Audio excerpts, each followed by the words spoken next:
political earthquake is it's causing actual economic disruption, and the country is paralyzed. What do you mean? The blockade by India of Nepal's borders means that there's no fuel, the country is grinding to a halt, there's tremendous dislocation of people, tremendous suffering. The earthquake only affected 20 of Nepal's 75 districts. This Indian blockade is affecting the whole country. And why does India want to blockade Nepal? Because they don't like the way we've written our constitution, they don't like our choice of prime minister, they don't like a whole lot of things about the way we're doing things without consulting them. So this is not to say that our government has been innocent.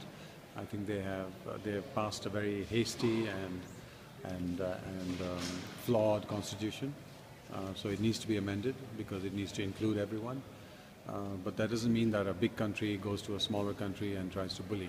Yes, and when you say include everyone, who is being excluded at the Well, the moment? people who live in the plains, the Madhesis and the Tharu people, they are not satisfied with the constitution because it doesn't grant them proportional representation in elections in future.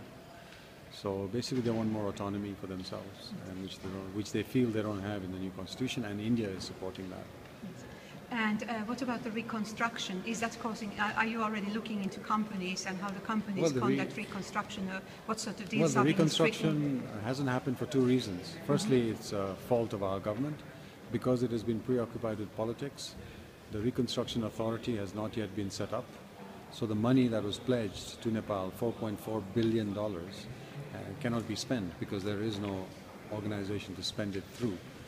That's one. The second is the blockade. The Indian blockade means there's no fuel, there's no diesel, there's no petrol. So you cannot get the reconstruction material and the help for the earthquake-affected areas to the places where they're needed. So for two reasons, earthquake relief, unfortunately, is not happening.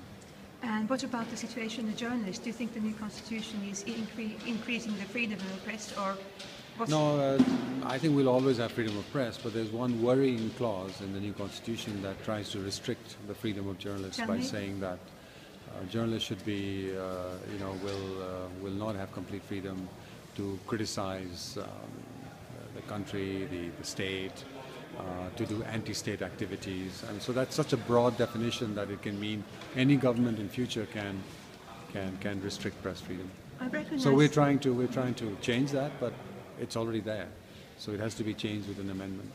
Is that unique in the world, or do you recognize the sort of tone of voice behind it? No, we didn't recognize it before, and that's really mysterious to us how that got in. Who was responsible for putting that clause in the constitution? Right.